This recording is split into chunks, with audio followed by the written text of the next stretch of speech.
Have you ever said to yourself, I can absolutely do that only if words are powerful? They create the tone of our thoughts, and thoughts connect together to create our beliefs. Beliefs in their turn connect like building blocks to create our mindset, the viewfinder through which we make sense of the world around and within us.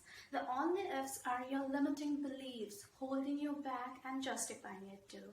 If you want to see what you can truly achieve, what you can truly do, if all the fears making you play small were taken away, make sure you continue watching, because I'm going to give you a simple but effective 3-step action plan to overcome limiting beliefs and stop that destructive inner critic holding you back. If that sounds like something you would like to do, hit that like button and let's begin. Hey there, welcome back. My name is Nandita and this channel is for women who want to uncomplicate and take back control of their life one step at a time. If you've been here before, say hello in the comments below, because I love to connect with you and turn this into a conversation. Okay, so first things first, how do you make the very thing holding you back actually empower you?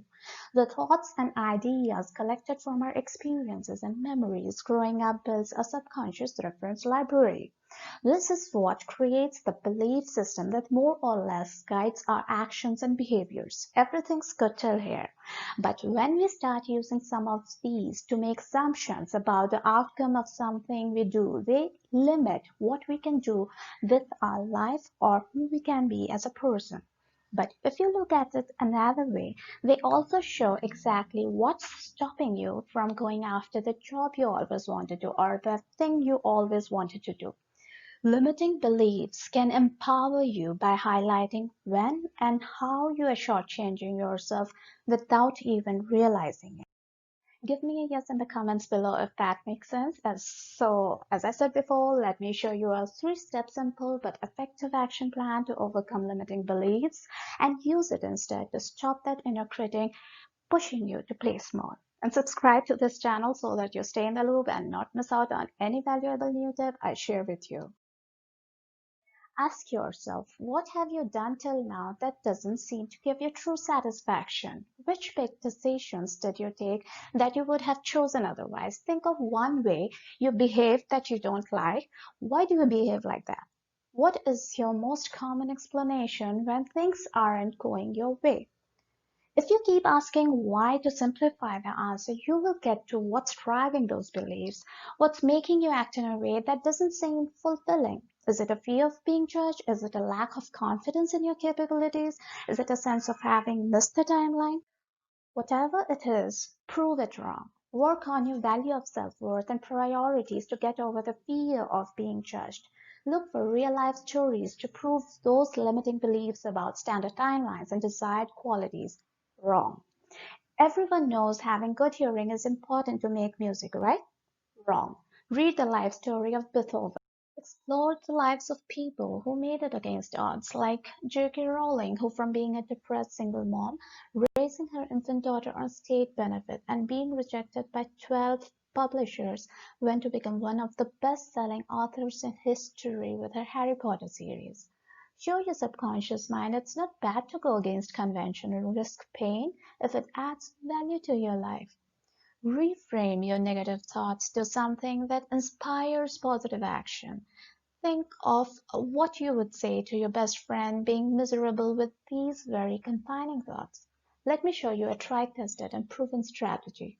When you add a yet at the end of what your negative inner voice is telling you, it turns into something really powerful. For example, rephrase, I can't do that, to I can do that yet, but I can learn. I can practice more. I can get help. Any kind of solution, and see how the field changes. Because you are basically taking a limiting belief that's shortchanging you, that's asking you to morph to fit in, and using that instead to grow and explore what you can truly do if all the fears holding you back are taken away. Check out Dr. Carol Dweck's work on the power of yet. It literally changed the way I look at things now. Be mindful every time you find yourself stepping back from something. Why are you doing it? Is it because it's something you don't like or feel wouldn't add value to your life? Or is it because you feel you can't or shouldn't do it? Practice the yes strategy whenever you find yourself pulling back. As with every change, every new approach you try, this too might feel uncomfortable at first. But if you plod through the first few times, it will get easier and come more naturally to you. Now, here's the bonus tip. Everything works well with regular maintenance. We all know that, right? So stop and check from time to time. Are you falling back into the pattern of assumptions and labels? Because it's absolutely possible to pick up new beliefs when we have access to so many views around the world right at our fingertips. Know how much you're willing to get emotionally vulnerable and say no to everything else that oversteps that boundary. Stay aware of even what well-meaning people in your life advise you. Are they unintentionally encouraging you to play small? Like when you want to do something that you're really passionate about but would take time to start working, and they say, don't you think focusing on what's working for you right now is a better use of your time? If you're clear about your priorities in life, you will know whether to take this advice or say thanks. I know you mean well, but I know what I want to do with my life. Knowing when and how to say no effectively can uncomplicate your life in a big way. It's a life skill that will add so much value to your life. Head over here to see how the art of saying no can stop people from living your life for you. Meet you over there.